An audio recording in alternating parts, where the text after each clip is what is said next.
Pebisanya mwenge sebo. Kati sebo ze budala. Nainze sipo. Sifa yo choice yo. Oba go budala, oba go. And who tells you that you have to change a name? No, this is also wrong. We should distinguish two things: Arab culture and Islam as a religion. There is nowhere. I repeat and I challenge anyone. There is nowhere in the Quran where it says that I should change my name when I convert to Islam. Why?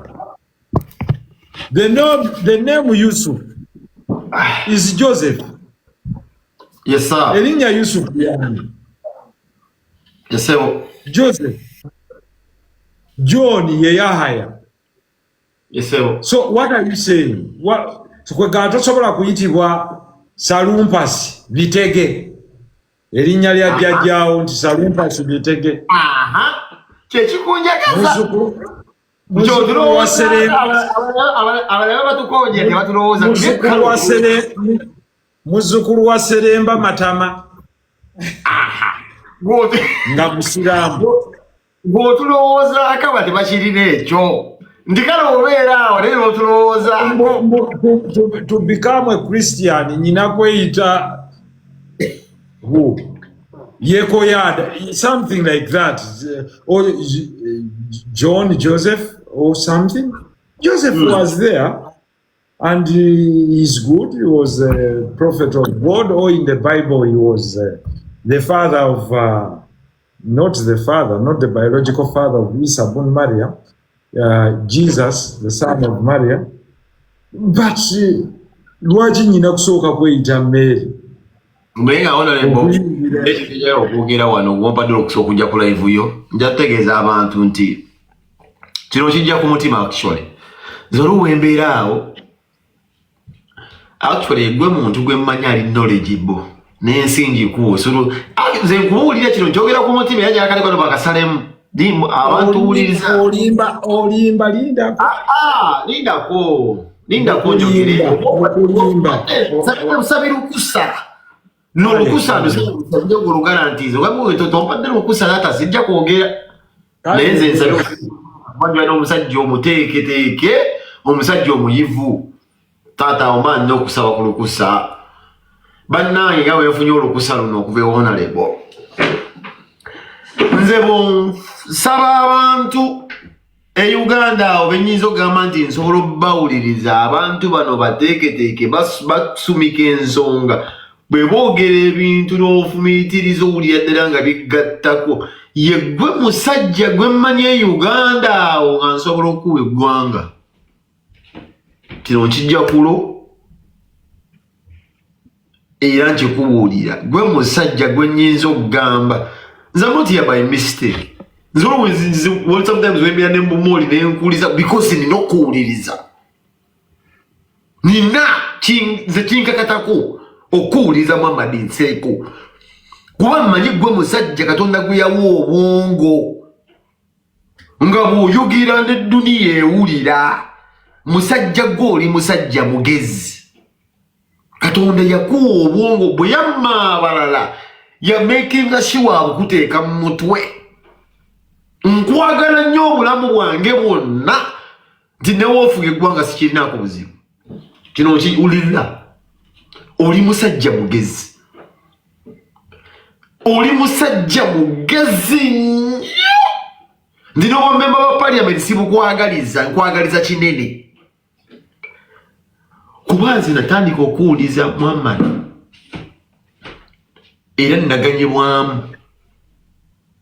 Nze mpuliriza ba politician bangi. Ndi musajja wankyukakyuka ndi wa NUP. Natandika ebintu by'obufuzi nga mpagira omusajja kuyita tebamuyita Kawanga Ssemwogerere. Nentambula uyo kubesigye ebisajja bye yagenda paka ku Bobi Wine. Era kati ndi muwagizi wa Bobi Wine lukulwe. Gwe seegaana era ne bonteeka ku kalabba nkyogero nzita nze ku Kyagulanyi waagwa wengwa. Naye taata waliwo wembeeraawo nange n'omutima ne gunnuma ne ŋŋamba omusajja ono mukama muzzukulu wa Nawamba omusajja ono waki Allah mubugudde nga neewuunya ne ŋŋamba kale waaba alina byayagala okwogera bitugambe tubigule tubitegeere naye kale katufunemu kafiiringi ako nti no tutambula naye naye taata nze waliwo mmanyi njagala kusaba ekintu kino obusungu ebukujjulanga bamwanandaamu baleke sometimes bakuteeka mu kifaananyi ffe kitwalire tukulabiramu kuba nze n'ekifaananyi kyenkulabiramu era kye najja nkulabiramu nga nkwagala nga Muhammadi naye ensi bwekuteekako amaanyi ng'abavubuka abayinza okuddawo ne bagamba kino bayinza okuwugula abamu abakulaba ekifaananyi ekirala ne beesika ne bagamba ono ye Muhammadi taata obusungu Allah bwayinza kugemulira nagamba buno obusungu ng'obuteeminga bwoti buli omu olina boiling point ye nti munnange omuntu w'omunyigiriza bwati bwayinza okureactinga buli muntu batonda ekitonde kye bayita omuntu nga buli muntu alina engeri gyayeeyisaamu nange abantu babandabira eyo sente bayinza okugamba mupenge muwe muzibiki nange saakyegomba naye osanga nange obunyu bwe bunafu bwange naye nina ebirungi bye nnina naye taata mbadde nsaba ekintu kimu ng'ensinga ekutaddeko amaanyi abantu nga bakuwakanya nze nkumanyi ng'omusajja omugezi njagala tusigale nga tutamba naawe kuba gwe kyotulaga era kyozza otusiigira ekifaananyi oli musajja wankyukakyuka taata nsaba tusigala awokka abantu bangi nze olwo ebintu byenyinza okugera ku Muhammad Nsereko nenswala mu mutima nze olwo ebintu byenjogera nengamba Muhammad Nsereko njogera nja ku mwana w'emmere bwe nti kiki kyenjogedde vidiyo nenjiraba naye nga nkitaddeyo nesigala ngamba naye ng'olina wontadde taata bangi boolina booteeka awantu olina abantu booteeka wantu kuba gwe musajja manyi naze nsanyusa nnyo okulaba payina ali waggulu awo simanyi onkubidde engalo naye simanyi abantu bangi bajja kumpolereza gwe musajja gwe mmanyi omugezi naye mbadde nsaba oli musajja mugezi yo katayinza kuwa magezi ago natakuwa magezi gateeminga abantu gamba mwine we muntadde muli basirusiru ba muli bitooletoole kansigazeemuko kawundi kange ngange Muhammad taata mbadde kusaba nti mu byonna gense kunyigiriza oba abantu nga bakutaddeko akazito toluzinga nga nze kintu ekyo abantu kye bakwagalako nze Muhammad nkwagala nnyo oli musajja mugezi nnyo nze buladi ensi ngikuwa I have no problem with my president Muhammad, I have no problem. Bonsaba ababaka mu parliament bezize mpuliriza abasinga bajjoka.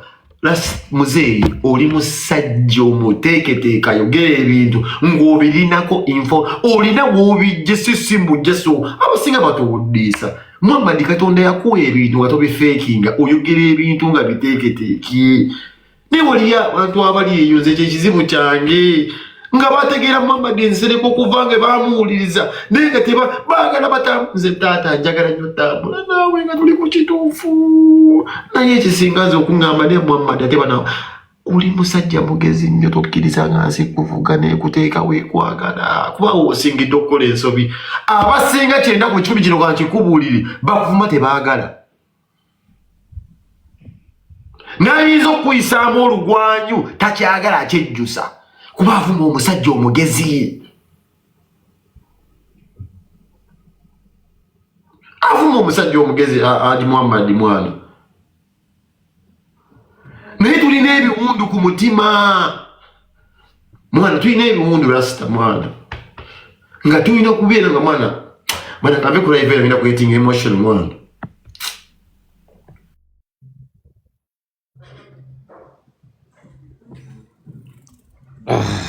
Palamenti y'abantu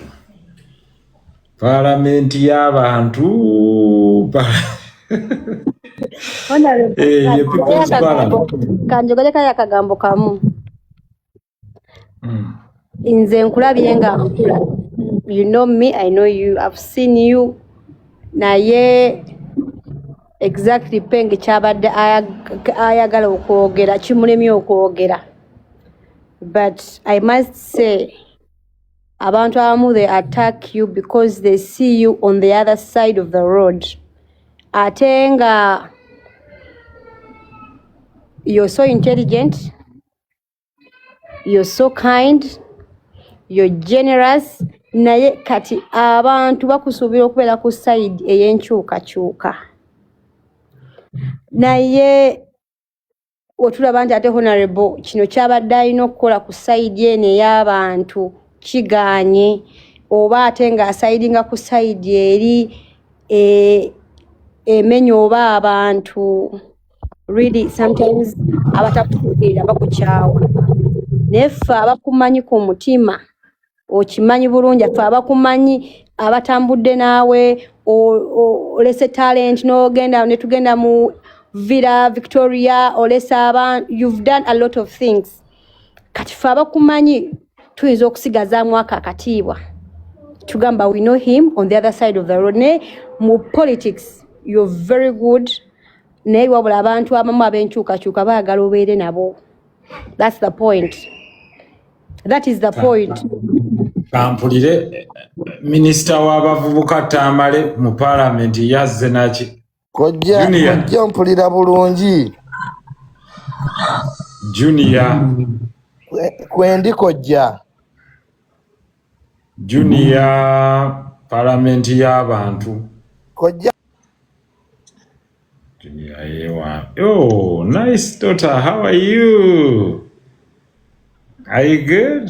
Mulimu mute.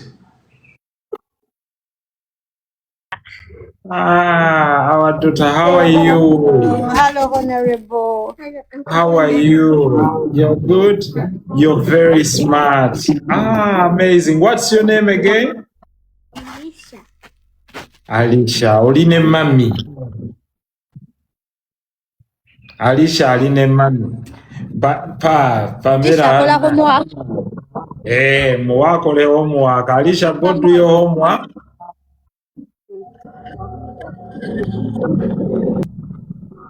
Alicia agenze kola homework. Abantu njagala different schools of kojja nkulamusizza.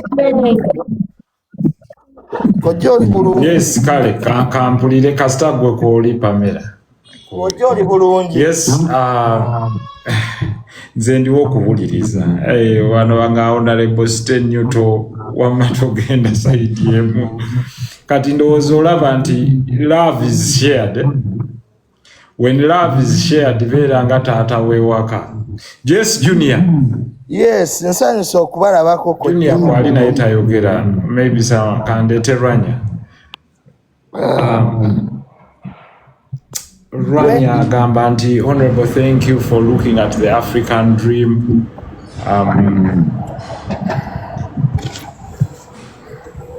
That's for Emmanuel. I'm going to give you a chance. Why not?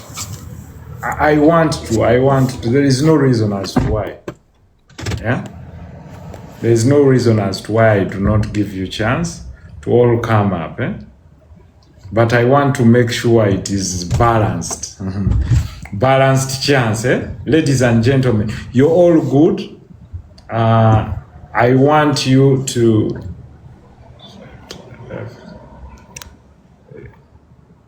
I want all of you.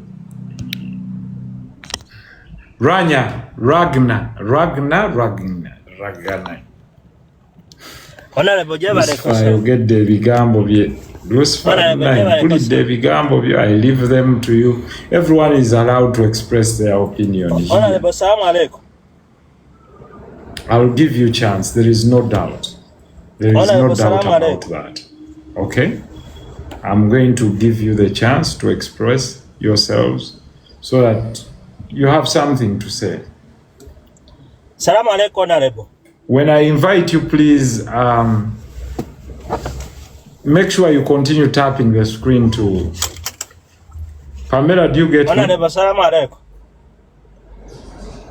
Pamela, yenga mfuma.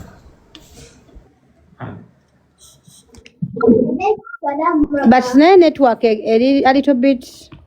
Eyange. No, I think in general because Neyange a bit weak. Yes, Neyange a little bit weak. Is there a network problem? Ngezako kubaleta.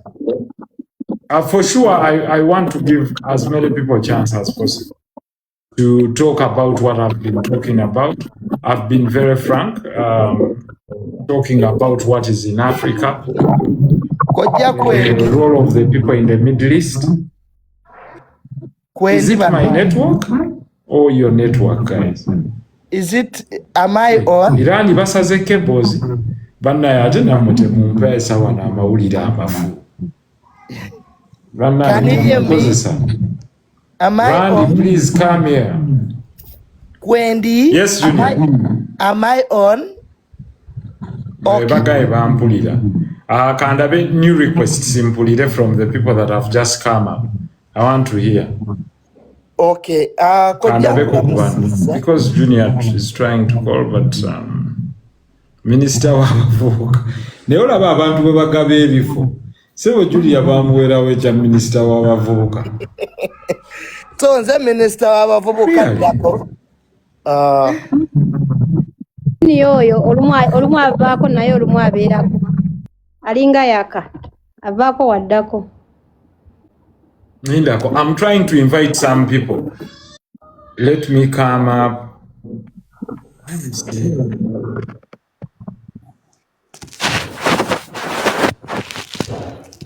Barrister T. Nicholas, are you there? I'm here, Honorable. Osinzi Dewa.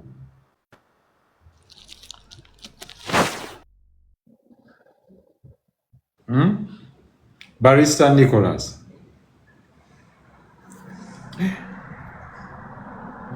Rabs. Abuddeko. Rabs.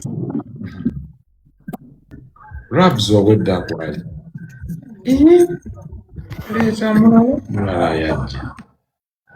I don't understand. Honorable Zuno. Ken wa USA.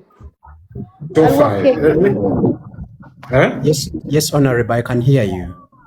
Yes. Rabs, how are you? I'm okay. Good afternoon. Good afternoon. Pamela, good afternoon. Good afternoon.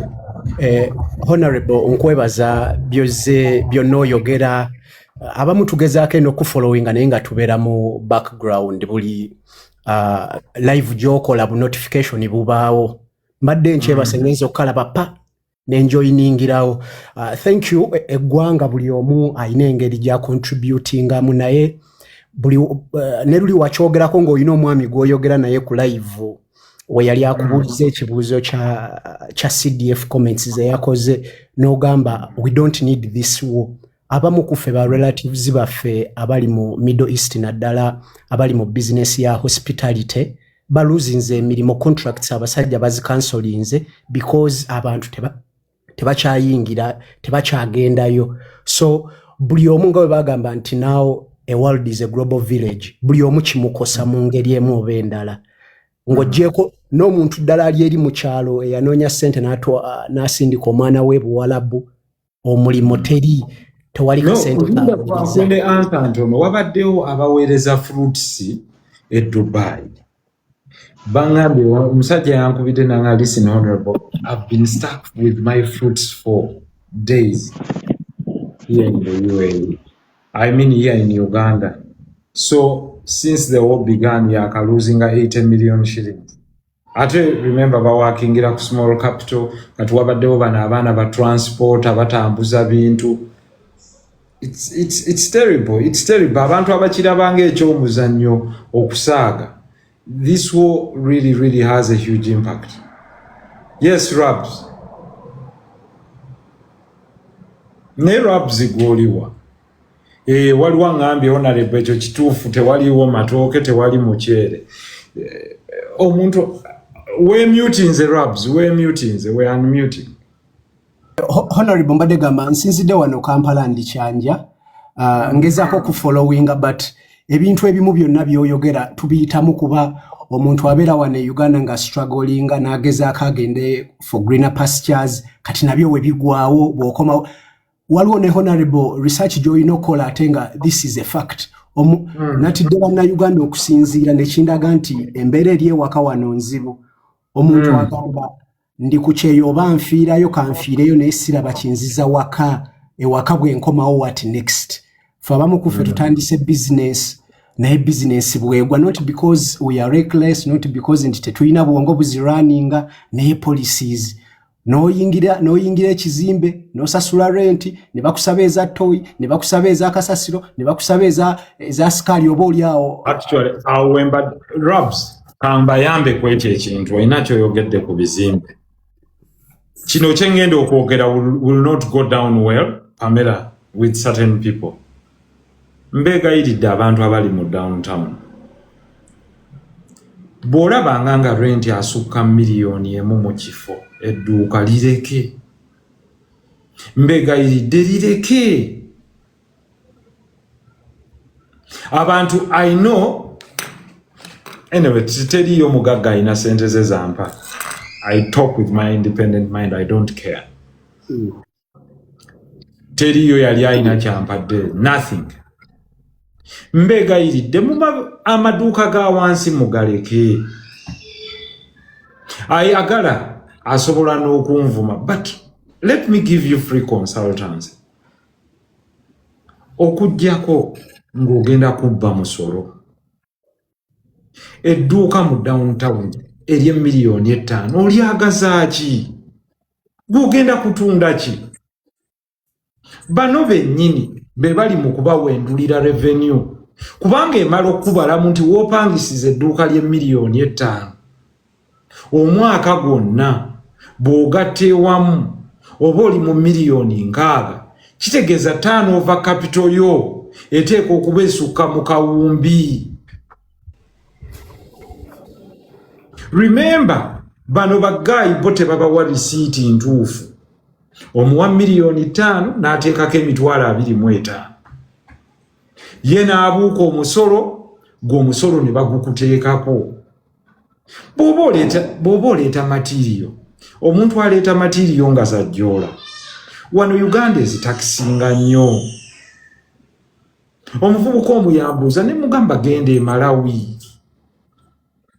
Tebazitakisinga wano nga bwe bazitakisinga wano, ate bwe zimala okuyingira mu East African Community ng'ozireese Tanzania, bw'osalamu olugoye omuntu n'alukima emutukula, sente ze balugula lwe lumu.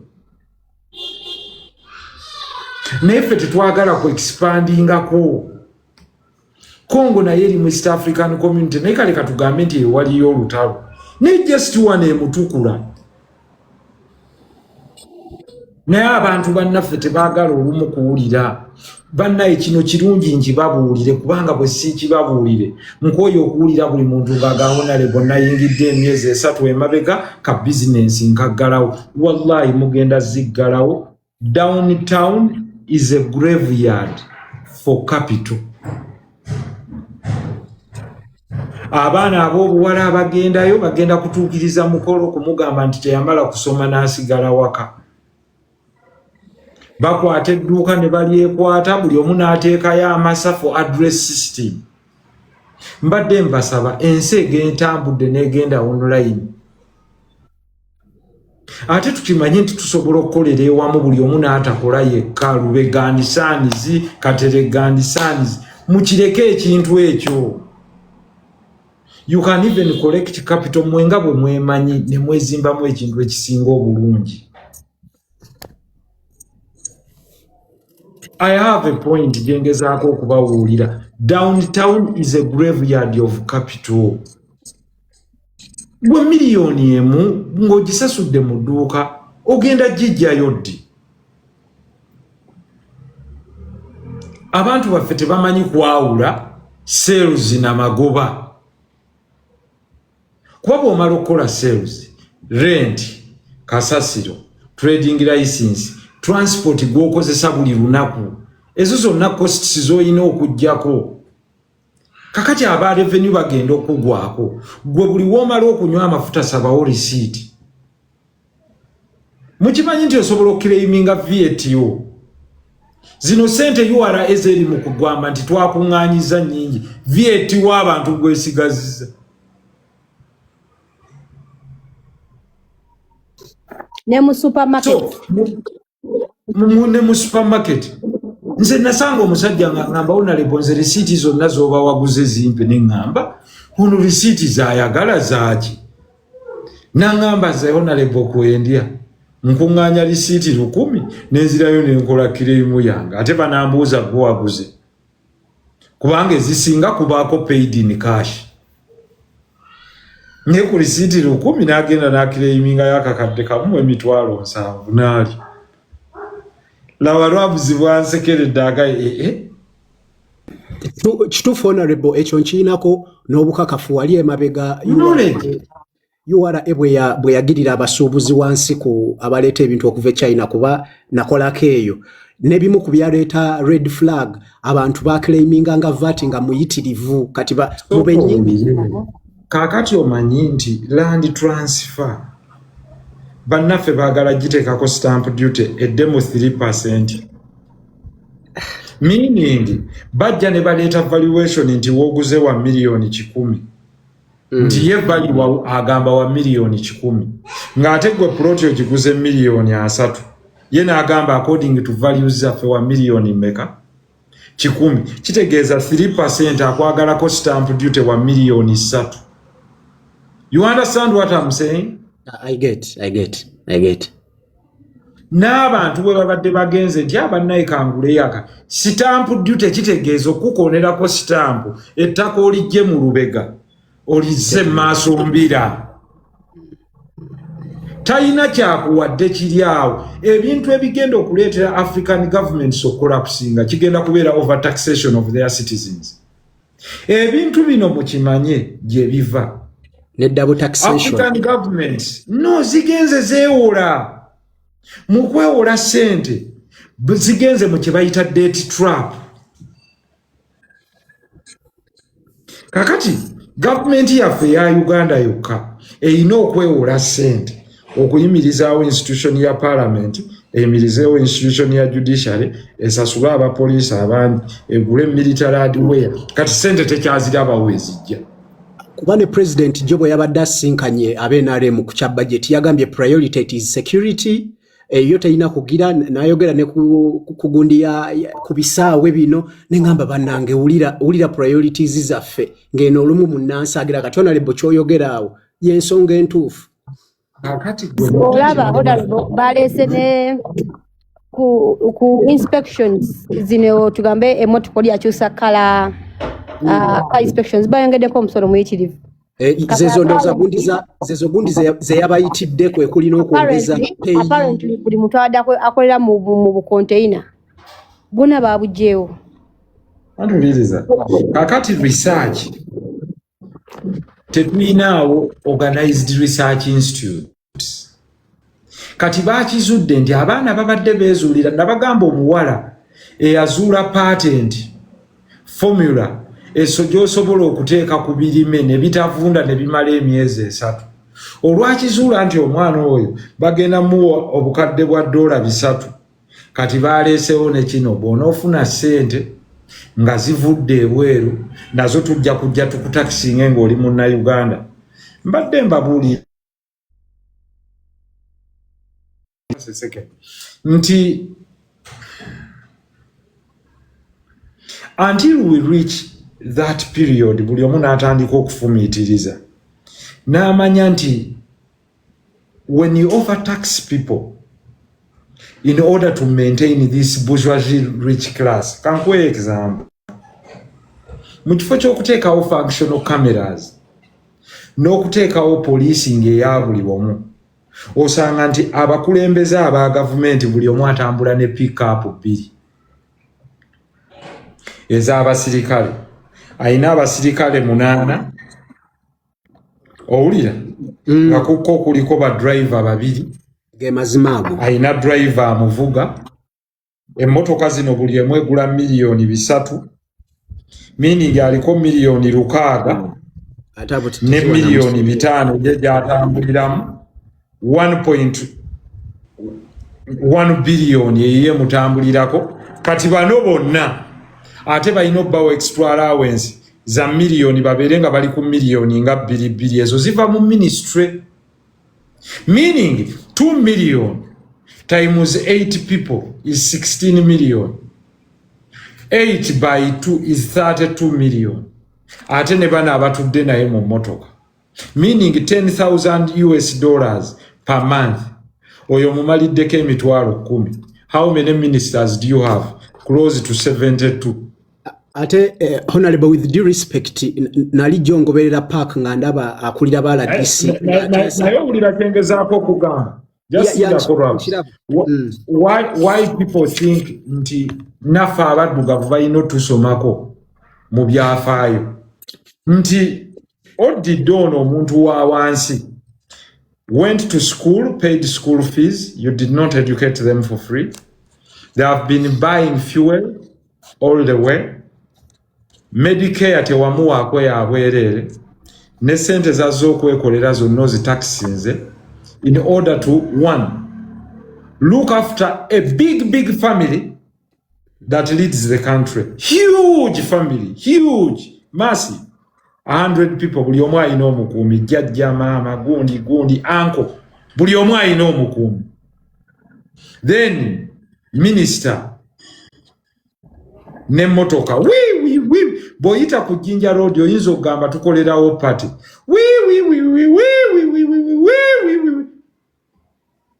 Omuntu afuna accidents, ambulance, nowhere.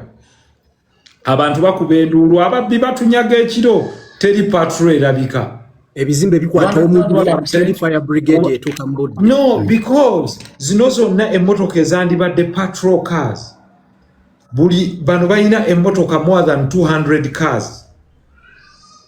And what do? N'ogamba nti buli foreign investors ng'omu China n'abalala, not to be biased, I'm not prejudiced because of the Chinese, bamuwadde abasirikale n'abakuumi. Have you seen this around?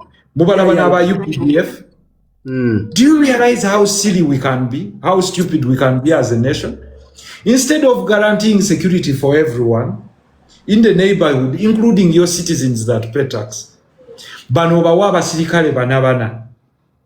Babiri ku factory, babiri batambula naye, babiri agenda nabo mu toilet, abalala agenda nabo wano, bwatambula mu banka. So, munna Uganda n'akola bwati n'atunuulira naga, Mr. Wu yeba muwa abasirikale bana, nze ng'owa akatayimbwa yankubye akatayimbwa ku boda.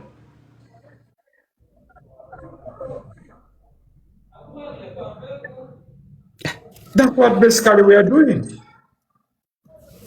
So, at the end of the day, a nation that does not invest that in itself becomes a mercenary nation and a mediocre nation. Nabalaze, how they have come, not that I have a lot of respect for Mzee Mateya Kasaija, and he probably signed something he didn't know.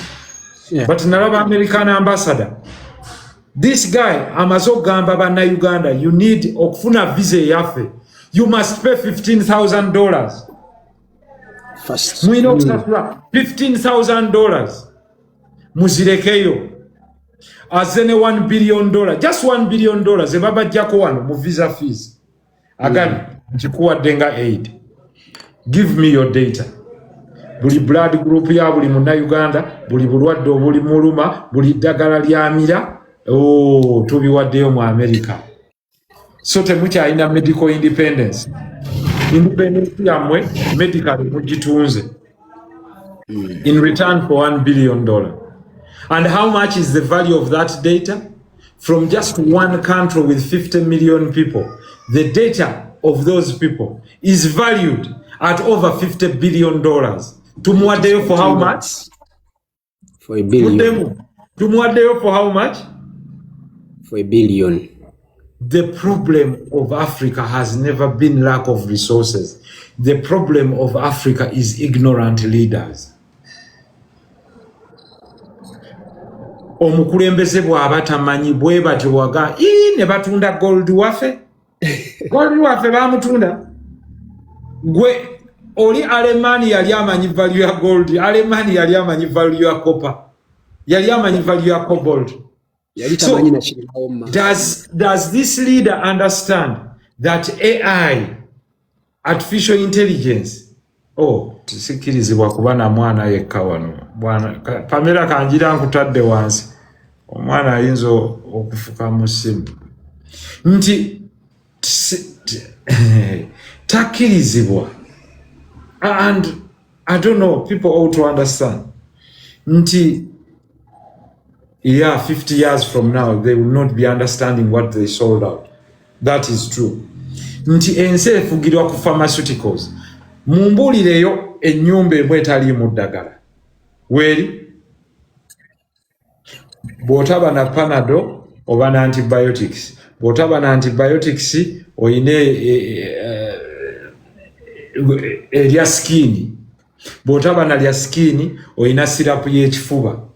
Era mu njuki omutavanga mwagenda mu ddwaliro every year. Do you hear that? Yeah. Ekyokubiri, kambawe sensitive data wammwe atali mu mikono gyange. Now, you don't have your medical data. 2, muwulira kino kye baga nti tukyusa national ID. Bakusaba ki? Tandikira ku kino, fingerprints. Bwe bamala okulya ekyo ne balya ki? Emmunye. Bwe bamala okulya emmunye ne balya ki? Facial. Oweddeyo. With your DNA and your whole data, they can locate you at any second. Who is in charge of all this data? You've given it to the Americans. Foreigners. Kubira mu ngalo. Then n'amala n'akuleetera sovereignty bill. Mwagiwuliddeko mwenna sovereignty bill gye baleese mu parliament. Nti ensi yonna tekkirizibwa kweyingiza mu bikwata ku bannansi. Bannange emitwe gino. Ate gwe nga wabiwaddeyo ku bwereere. Uganda yaleese gye bayita sovereignty bill. Tovola bannagayisi kyasobola kutuulamu eyo parliament. I understand. N'agenda mu kokasi n'akuba mu ngalo. Oye! Teriyo n'omu yasitudde mukono n'amugaa nti, Your Excellency, Mr. President. But before you present the sovereignty bill, are you aware that you sold all our data? Wagabye data waffe to Americans for $1 billion? Are we still sovereign? No. Do you know what it means when they tell you that tetwagala money laundering? They are basically telling you, you must go through the American payment system. Idiot African, ye associate take your did away. Mwangu ye take against money laundering. No, they are only telling you the only clean money is the money that goes through our system. In short, Guomudugavu, toina kuyiyayo any other system to move money other than theirs. A black man, a non-European, a non-American, you're not allowed to devise any other system of money transfer other than theirs. Meaning, they have to look at every money that goes to every person. Listen, unless you're silly. When they say we must know every money that goes to everyone, it means they must charge every penny that moves from one person to another. Honorable. Gupta.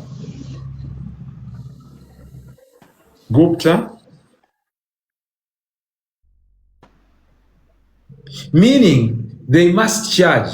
Have you realized now that for every transaction you do, even on your mobile phone, to receive and to get, if you go to the bank, meaning they are making it absolutely mandatory for them, yes, Gupta, for you to use their payment gateways.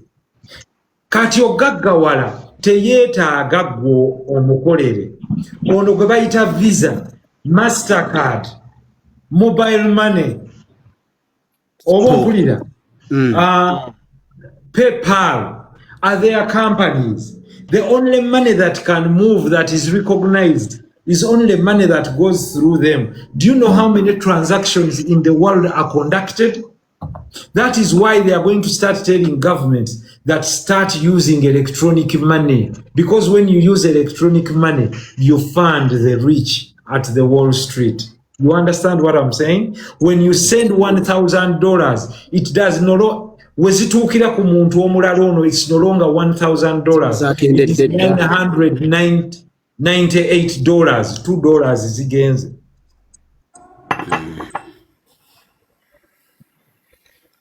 You understand what I'm saying? Meaning, Bob agenda Las Vegas to sleep and enjoy massages as you work for them. They own the infrastructure, you own the labor. Modern day slavery. Yes, Gupta.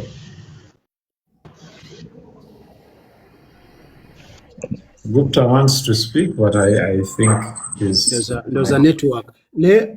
Honorable, who is to blame okuba n'abakulembeze ng'abo ebyo ebintu ne bigenda maaso nange nga lemman okyogera bwogezi within a second n'enkipiikinga nze nkowanya abantu ababeera bwe bati buli kadde eva abakulembeze bava mu ffe. But if they are bava mu ffe nga si bwe tuli kyembuuza kati eyo notion olumu bwenjebuuza kati gwe honorable wava mu ggulu n'otonya muno oli wa muno atonya butonya kati bw'ogamba nti bava mu ffe nga mulimu alaba n'otuuza n'oyita ababaka abawera 1,400 with due respect ng'ebintu bye baleeta binyigiriza omuntu oggyemu akalulu g'ogamba nti ngenda kuyirawo omubiri n'olaba double taxation ng'ogiraba n'olaba priority. No, it is fear. It is fear from you. For example, Honorable Mudassiru Jafari in Sokulaba, how are you today? I'm fine, Honorable Nsereko. How are you? Where are you? I'm really happy. I'm based in Nsereko, that is the West. Were you elected? Ebyava mu kulonda byali bizibu naye tekisobola tugaana kwogerako. Kati mwami Nsereko Honorable Nsereko bulijjo nkufollowinga olumu ndaba live zo nze sigenda kwogera bigambo bingi naye nze ng'omuntu nakyenkulabamu kyemmanyi n'abantu bangi bakikulabamu naye waliwo gurupu ey'abamafias abaagala okwonoona naye ffe tukwinamu essuubi then nnyo you were promising presidential material era nze kyendaba abantu kye bakuzzamu diversion ne bakuzzamu buno toxi buno bulalalala but you are past that level era wakoze bulungi n'otadda mu parliament naye mbadde nkusaba in this period you can groom us oyinza n'otuzimba nga ffe n'ekirala kyemmanyi mu gino emyaka 5 oyinza okuzimba ekintu kye bayita Nsereko oba nfuna bulungi twagala tukulabe at least. Thank you. Kantandike na kino njagala onkolere research ku sovereignty bill sande dya ojja ogisensula ebizibu ebigirimu. Anyway, ngenda okukola ngenda ginoonyerezaako nga wompadde task kuba manyi nti mu Uganda buli kiva mu kakasya NRM oba mu NRM omuntu ne waba takimanyiiko details zaakyo impact zaakyo ye ateeka obuteekwa kukola kiyisa era kyemmanyi n'abo ba MP ababaddeyo most of them they are not even aware about the impact, the negativity to the mwananchi muntu wa wansi tebakinaako wadde kyebamanyi kyonna as long as etteeka balireesenga lya NRM bagenda aliisa. Nze kyemmanyi gwe kyenkujjukirako nga gwe Honorable Nsereko mu parliament eri yaliko waliwo bills ezimu nga wali oziwakanya openly kyekyavaako ndooza ne babayita ba rebel MPs naye eno generation gye tulimu kati tetukyalina such people who speak, who differ on principles mu kakasya NRM era kyemmanyi ne bwe tulyogerako nga ffe abali eno wansi tetulina nnyo kyamaanyi kye tugenda kyusa kyemmanyi bagenda aliisa naye ngenda alinoonyerezaako so that nsobole okunyonyola omuntu w'Ebudadiri West alitegeere nga oba MP bw'akola ensobi n'aliwagira ajja kuba amanyi kikyamutuusizzaako. So, okay, webale. So, listen, I was talking about something. So, we talk about the sovereignty bill and the laws that we are sovereign, that we cannot have foreign interference. And then we give away the component of taxation nti alina okusolooza excise duty yesikpa a foreign company. That Riponami should take money from Ugandans as a result of enhancing the collection of rental income tax. And you talk about the sovereignty bill. It's all about not making a new payment system so that actually what you're enacting is to take away your sovereignty. How does it start? Make government take away the freedoms of the people and then capture this same government. Robzo chitegedde kyegamba. The multinational companies ziyita mu bakulembeze baabwe ne policy makers in the US. Ne baga president wa Uganda bw'otayisa teeka lino ojja tula. Kati naye najja n'abazimbirako mwe bwe mutaliisa mujja kunda. In so doing, they don't need now to directly communicate with Ugandans to tell them you are slaves. They just need to enslave your leader. When they enslave your leader, you're all enslaved. That is why such a silly law cannot pass in Burkina Faso. Kuba omwana Traore yabagamba rubbish. Isn't he manufacturing cars? And why was I telling you about Iran? When Iran refused to work with them, has it failed to devolve? No, it but Bajitekako ne sanctions, so they are. No, it has for over 45 years. Naye yesinga metro esinga obuwanvu mu Middle East, built in 1999. It has more scientists than anyone. So Iran invested in education of its people.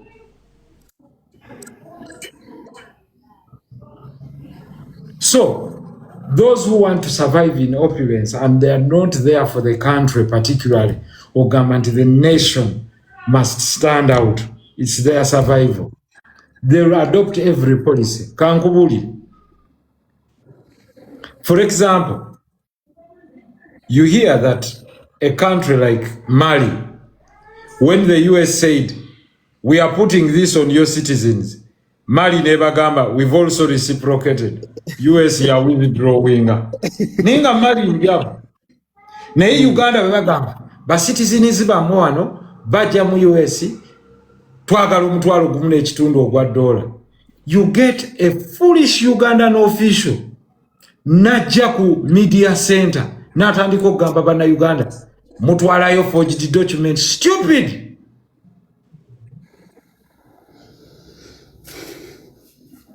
How can a Ugandan official be the one to go and sit with people from another embassy and say Ugandans are bringing fake documents? Actually, it is rubber stamping. Yensonga lwaki laba rubber stamp.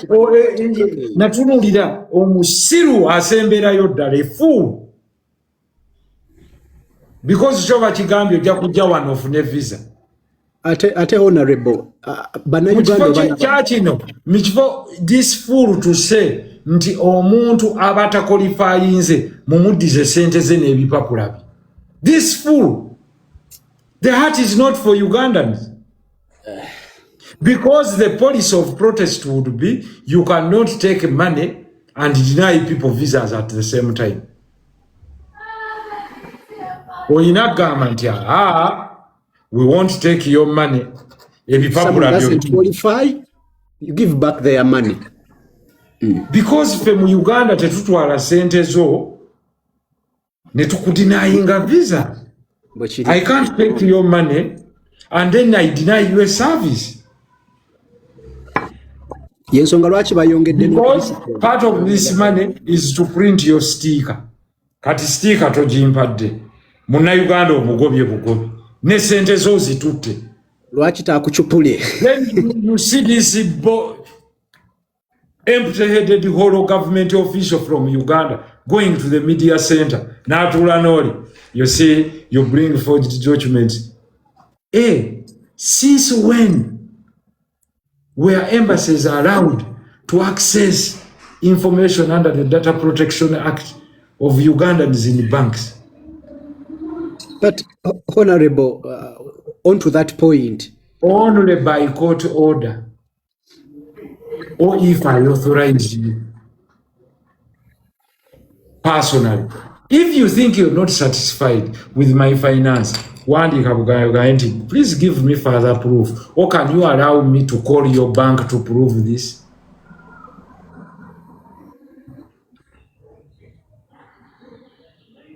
Naye ono najja n'agamba twagenza okuzuula n'owa poliisi najja n'agamba gwe ensi ki gy'olaba nga bagikola sovereignty bill. Are you sovereign? Nga mutunda bannansi bammwe oluveeyo mubeere patriotic. Patriotism eriwa? Where is the patriotism? Patriotism means standing with your nation at all times. You will be a more respected country.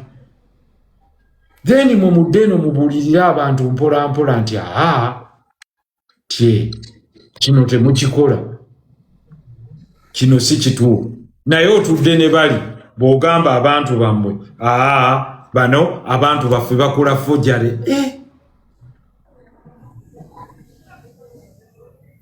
Mumaze gusayinize n'okusayininga nti you can accept non-citizens okubeera nga baba repatriatinga mu nsi eyammwe. Really?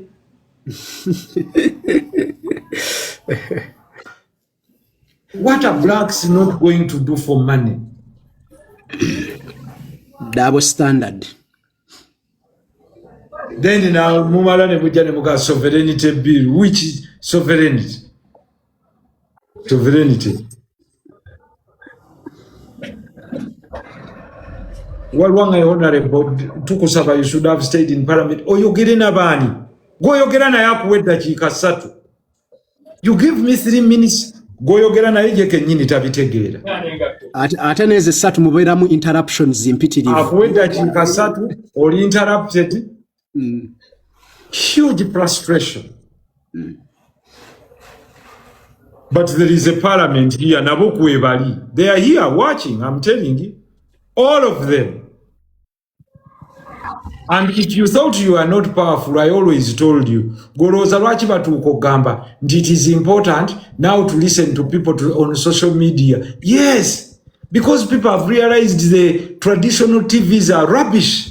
You censor the information. They have closed every arena oyinza okuyisa information. But here it is uncensored. There is no censure. Mukono ku mukono.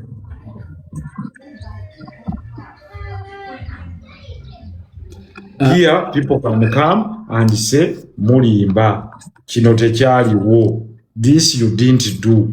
Nti URM esasula bonuses za 23 billion for collecting taxes. Why should we appreciate you already babawa omusaala mulungi? So should I get a bonus as an MP for having passed this tax? Because it will be collected. Mukifo ky'okugamba nti the bonuses zino 23 billion ziddeyo as a rebate okuzimba eddwaliro ebuweezu. Nawulira jo honorable nga balina n'ez'okwesanyusaamu aba URM. This is wrong. This is wrong, and wrong should be called wrong. And they are paid highly. Why don't they use that amount? Omaze okufuna miliyoni 23. Already you've been thanked. Why is someone thanking you for collecting much money? Okwesanyusa. And for every high collection you've collected, waliwo gwogobye mu business. Ne honorable lwaki patriotism ekola wansi bagikubiriza nnyo wansi kuba kati kweyo level wakuwa omusaala bisigadde n'obikola bulungi, at least nabo bandi badde bagamba let us be patriotic. Kuzayo nga bano bakugambye nti oli atuuse okugamba nti nagambye ku basirikale nga ne bagamba edda ssebo kwa n'omusirikale ali kunaawulira tiyibannange bo bano bakoze bonasi ne babawa obuwumbi 23 nze ate yasuze nga ntunula omwaka gwonna. Ne bonasi waaki mwene ekonome honorable bonasi waaki tugende wano. That is where the president this time thought wise. Do these people move to the country? Omusomesa akubuuza nti nze yatunulidde omwana wo n'embeerawo all the time. nze ye bonus owange mufuna ddi. When did we start this country? Naye ono ekimwebazibwa nti buli kyakunywa kye nnanywedde yaggyeko omusolo ne guba mungi, yakuba obulango bungi abantu ne bawa omusolo. Gwe badde abolinga. Amakulu nti buli omu ye yamazeeyo mu URA yavuddeyo n'ennyumba oba ne poloti y'ettaka. Kakati omusirikale agamba nti nze ate akuumye eddembe sasa mimi nze kuba yono alowooza yono tasoma mawulire. Ono alowooza ono ali muke. Kati tewakyali information gy'osibira munda yonna abantu bakimanye buli emu kati. Gwe bw'omala okuteekako entertainment budget ya buwumbi 23 ng'ono ye yeebuuza nti yanze munnanga ate abakuuma mwe nga mudigida. Nze munsiibuza mmeka? Olaba honorable with due respect. You see, Robs, oyina okuyita abantu nga bano omubuuzo omugaye nti naye gwe musajja gwe wa URA. Obwongo bubukuwa oba mu aba URA. Does your brain peak nti waliwo omusirikale atudde awo bw'ati ye ng'alinze emitwalo 45 oba 5? Does that sink in your mind nti naye alina omwana agenda ku university? 45 nga tebannaba kolobojjalako misolo. Kwegamba yakutunuulire mu abantu 3 nga mugabana. Ekyokubiri, abalabe nga ye tebannamuzimbira nju asula mu ddebe. Muzimbye ekizimbe in 2019 mukisabidde Pastor Bugingo yajja n'asaba mukigulawo mu COVID. Ekizimbe mukizimbisiza billions over 170 billion zizimbye ekizimbe. After 4 years ne mujja ne mugamba nti aggwe nga tonnaba kufuna wa kusula kiri ekizimbe kyaffe kitonnya kati tugenda ku renting ekizimbe ekirala. We are now renting a building every year tusasule over 7 billion shillings. Yeah,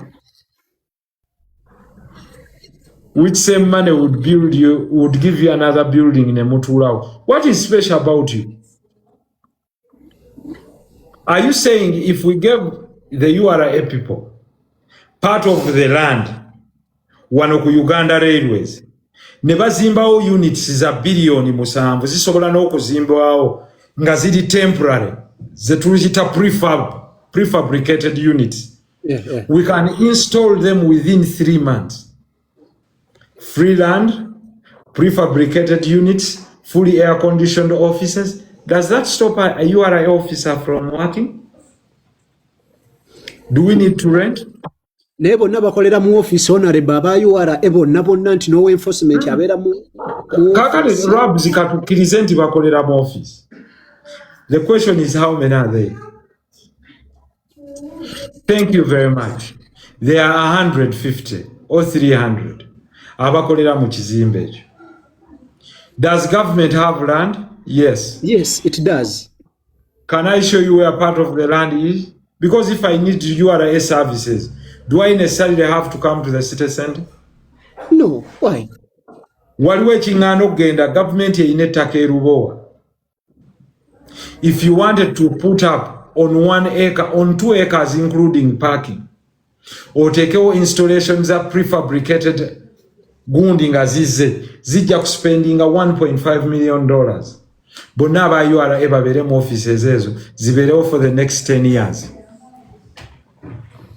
Would that stop URA from collecting?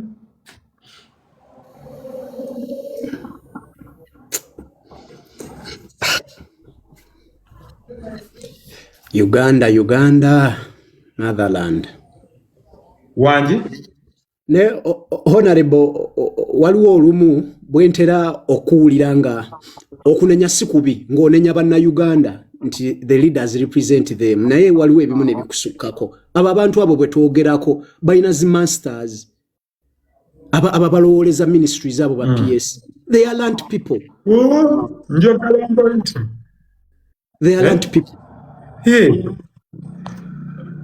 Mbegayiride abali kuno abali mugundi, don't block anyone. Leave them. I told you nakibagana. N'abawemula mubaleke. Don't block anyone.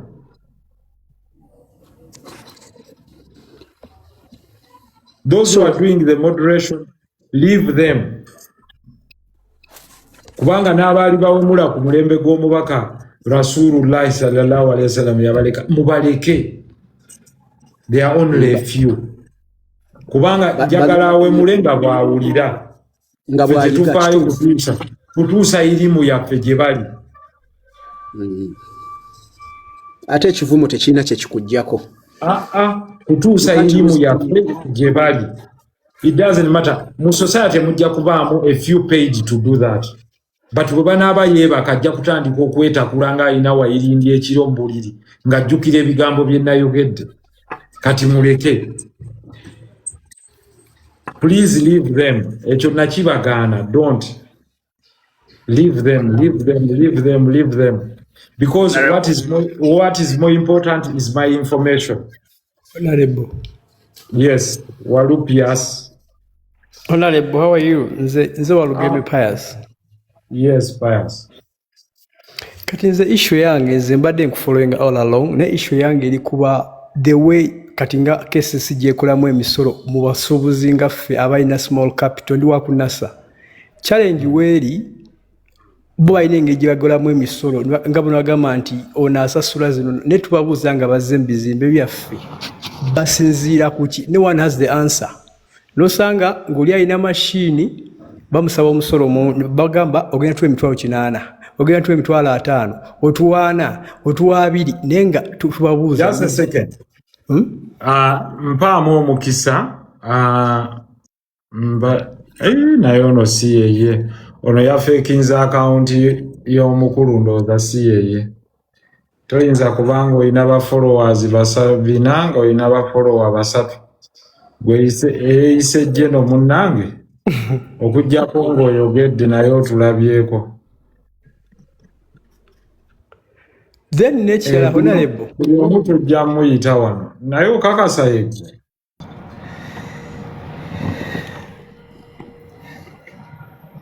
Yogera. Nze. Oyo yeyita jeno.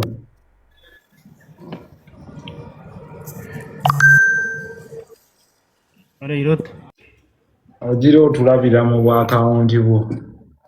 Okay. Honorable, ekirala kinjagala okubuuza nga okutadde ekya kesi ebbali. Honorable, njagala oyogere ku tteeka lino erya computer misuse. Abantu balusiivinze bubi amawulire agaalijjirako. Oba obalaba the way olina agamba kati nga bulivuddewo buli omu alina ayuza munne mukono ku mukono biki kati nga nze mbadde neebuuza. Badde andikugambeko ki? Let's leave. No, like in the public. Okay. For the public, they have their choice. I think to our time.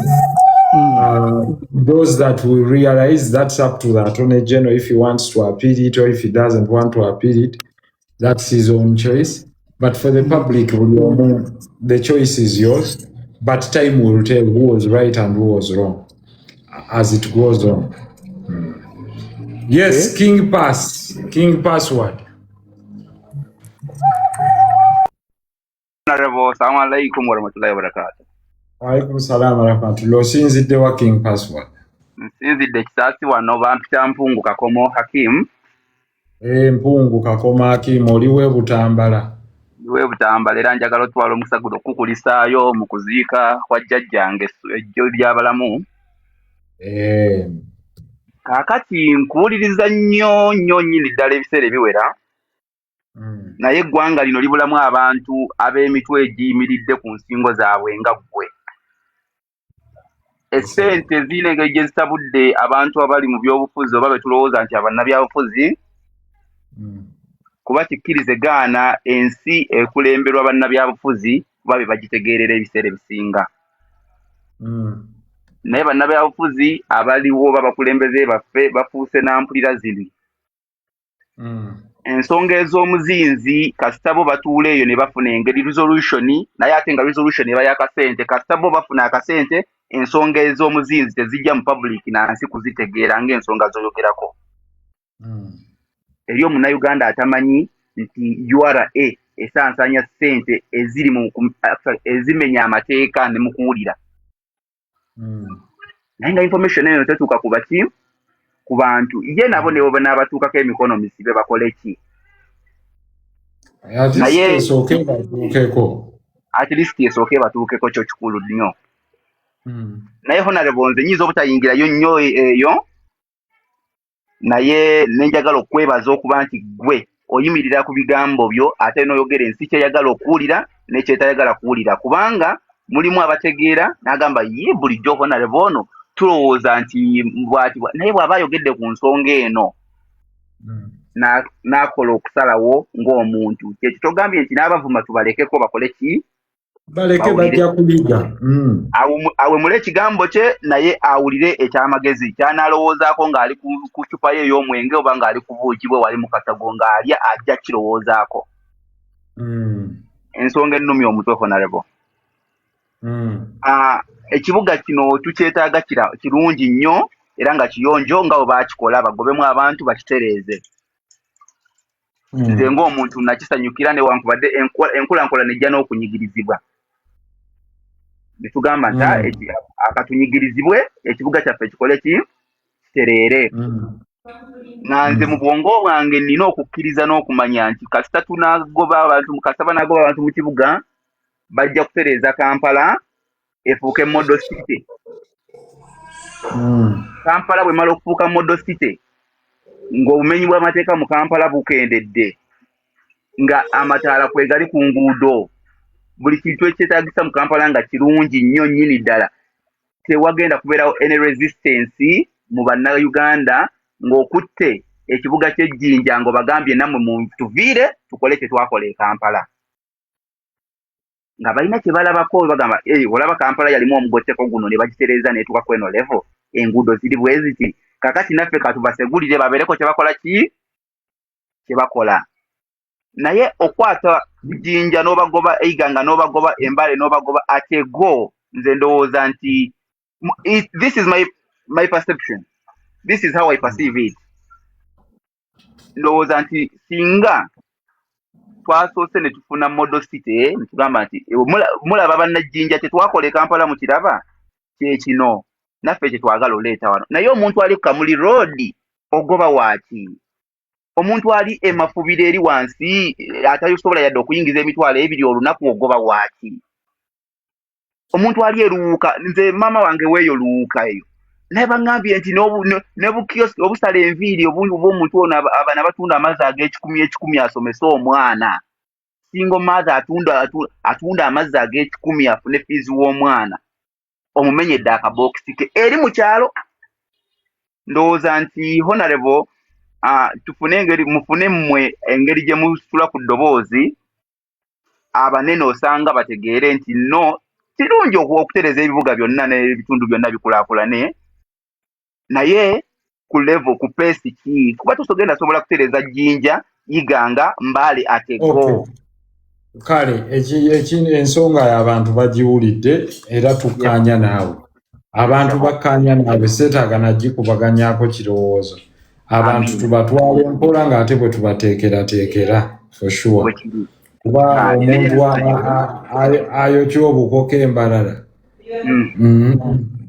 Kwegamba oba weesusizzaawo omugandi tatambuza mu kyomo erukaya kakati owerukaya bw'ata atunde mu kyomo ate be wasuubiza prosperity kwegamba byonna biri awo gadive ngalye. But anyway, going to the substance nali wano ne mbagambako ku nsonga ya avocado has nalabye Ministry ya Agriculture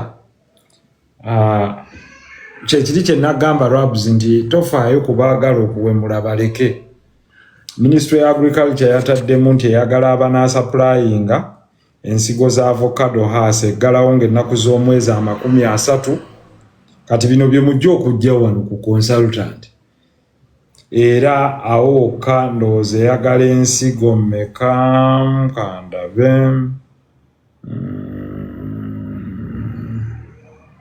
eyinza okwagala ensigo tezigenda endokwa mu millions nga 2 miliyoni 2 miliyoni 2 miliyoni ndowooza 2 oba ya bw'otunulamu erabikawo okegenda kuspendingawo 20 billion shillings kakati eyali ampulira ku olwo ng'ayinamu akatoola n'atawemula kati opportunity weeri ate tekyadda mabega.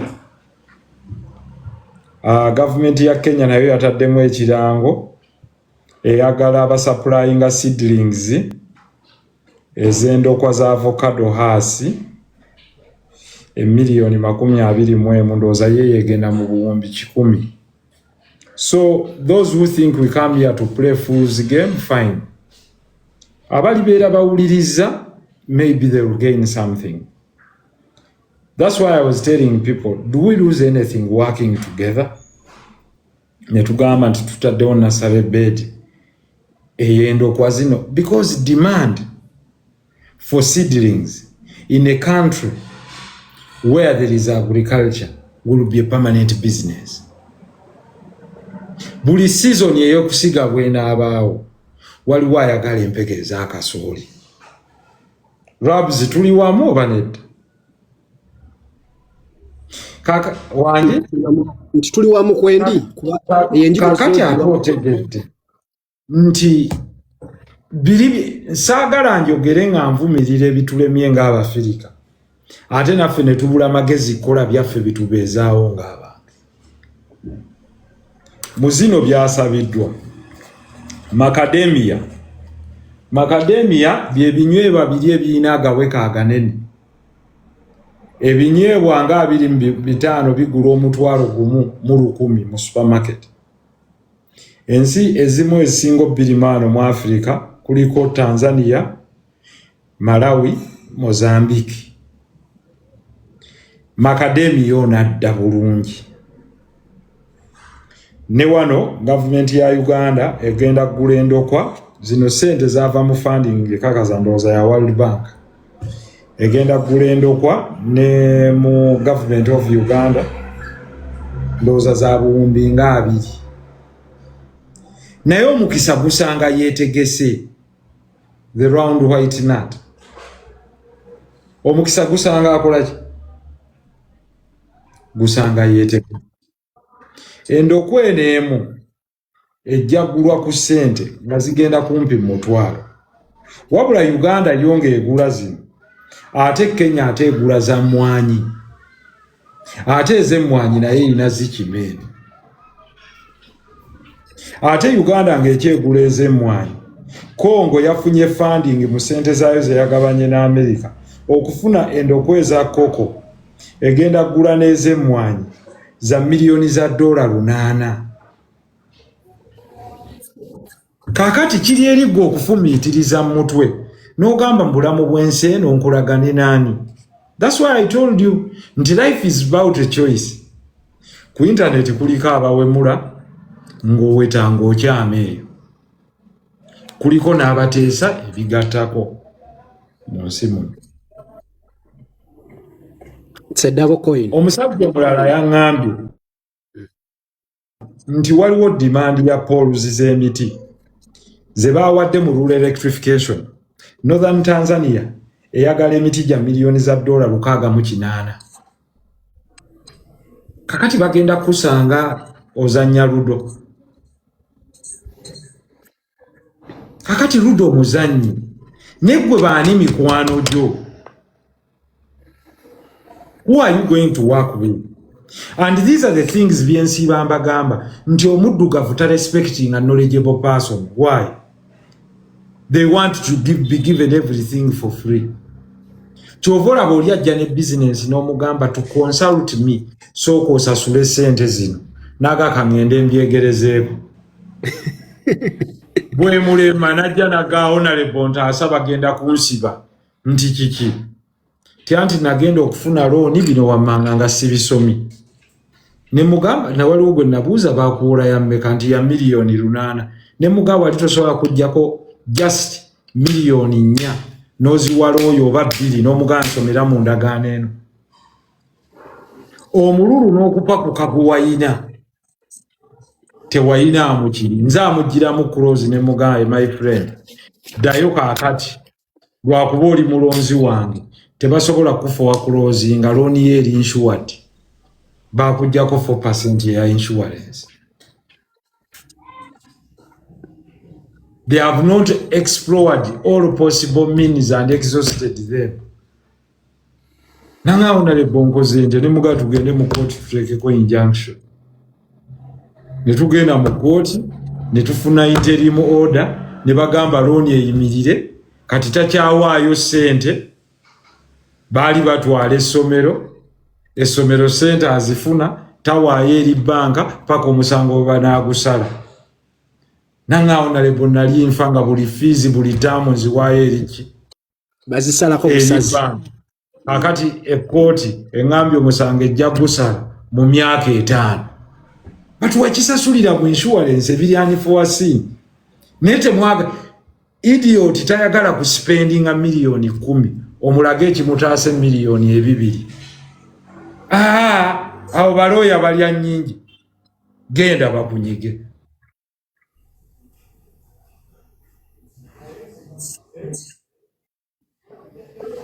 King password yokitegedde tegera mukama wange weebuuze naye abantu babanyiga banka zibanyiga bwagamba pressure taata waffe eri kumpi mutta buli kiro bamukubira essimu. Yes gwe tewalaba mu ndagaano muli nti mulimu kye bayita alternative dispute resolution. If all parties fail to agree waliwo court process. Omanyi bamukanga nti bagenda mukuba mawulire akikubemu kuba toyinza mulopanga takikubyemu gwe musabe nnyo kikubemu bwakikubamu leero gwe nkyango oyingi cause of action eze enjabo oyingira ng'oprocessinga interim good order ng'ega buli omu asigale waali gwe tokyatunda ate noono tokyamusolooza noono muleke waali tamzaawo emyaka 5 ojja kugenda okuliira wa banka agabagana naye tetusobola bimalira bweru.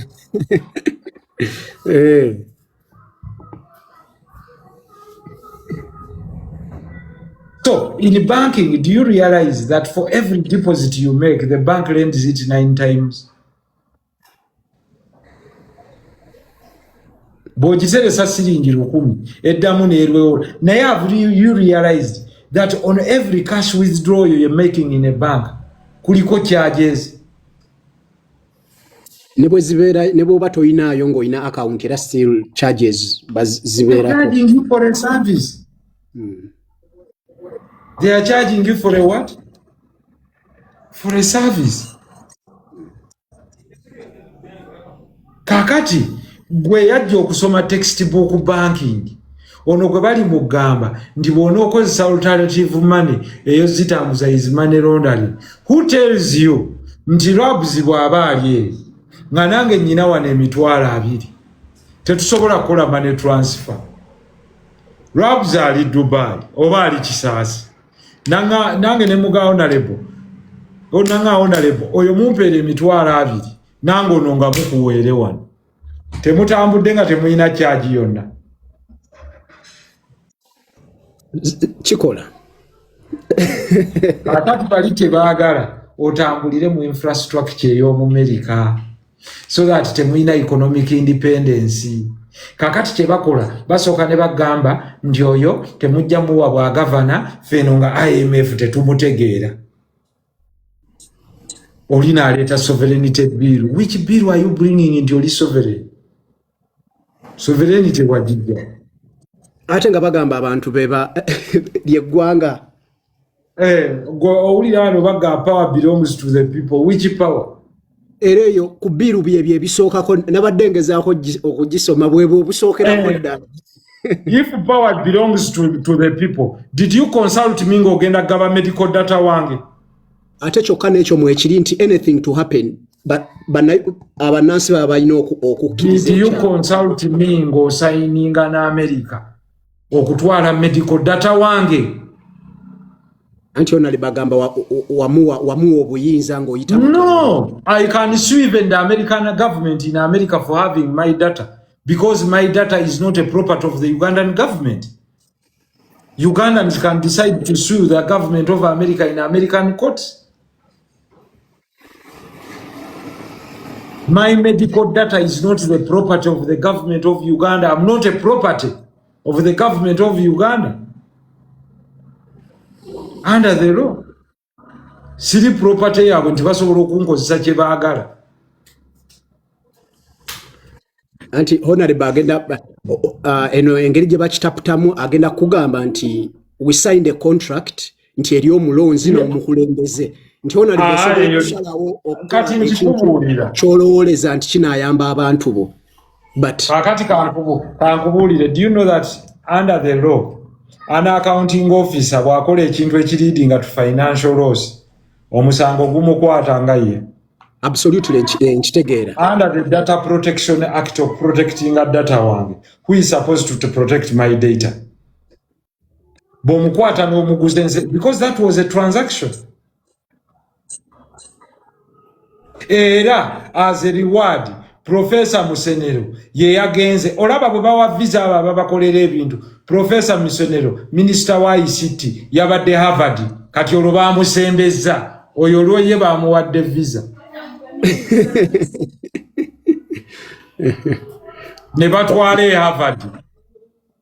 Abo balina ne ssente zaffe ze baali balina ofulumya ebintu. Anti kati data wo yamaze muwaayo.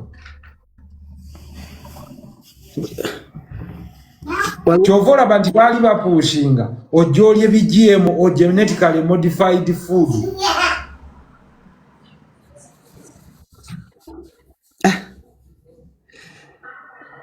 Kyovola honorable bagamba oba toyagala kugwa ddalu wano mu Uganda weefuula ebimu atabirabo. It will be my last question ku floor of parliament. Nga tebannayisa bill, I want to pose a question. Who sold my data? There's an agreement. Did the Ugandans consent? That the data, I did not consent. That all my medical records should be given to the Americans. It should have been Uganda kyeyandikoze teyandibaze budde yandigambye ekintu kimu nti tetufaayo nabo musobola otuwa Abamerika kolabirwa omusiru omuddugavu omusiru atategeera because the question gye wandibuuziza n'obagamba nti tewali buzibu mwagala data waffe. Can you also give me the medical records of all Americans, the medical data? Agambira no, hours you can't take it. Omuddugavu tabuuza ekiri mu mutwe gw'omuddugavu. I don't know why we are black race caste. Njagala mutayipingemu awo ekigambo ekigamba nti shame on all those that gave out our data. Shame. Because the question is very simple. If America is asking for our medical data, can America reciprocate and also give us the medical data of all Americans? It will tell you stupid of our dead bodies. So that's when you know that what you're doing is stupid.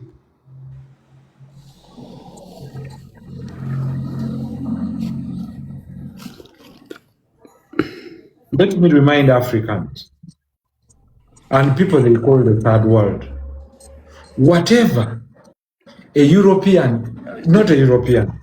whatever the imperialists ask you to give them for free or in return of aid, ask them whether they can give you theirs for free. Okitegedde oba tokitegedde? Kiraba. When they wanted to take slaves and land, they only gave our African kings a mirror, endabirwamu ey'okutunulamu and ornaments, and they praised them. Can I repeat this? When they wanted to colonize Africa, they brought mirrors, toys, cups, spoons, a gun, knelt before African leaders and praised them and told them, you're the most intelligent kings all over the world.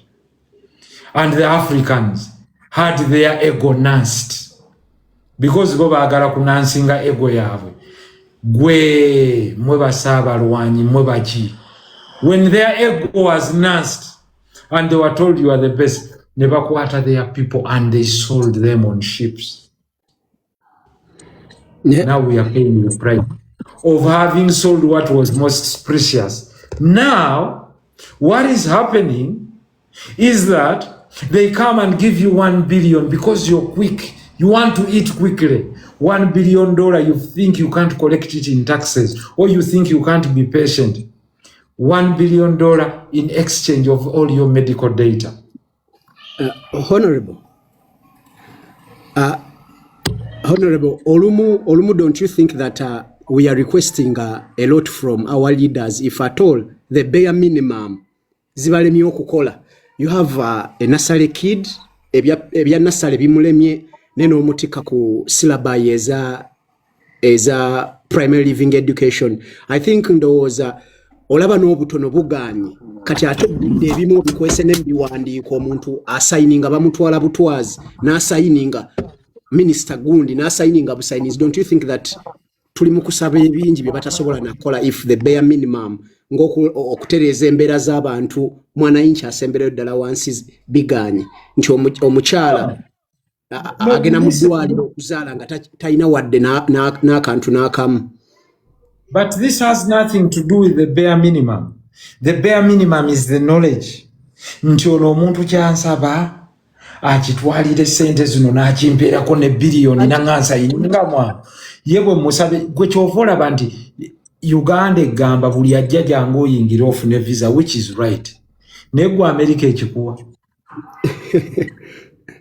Ekikuwa yakusabye omutwalo gumu n'ekitundu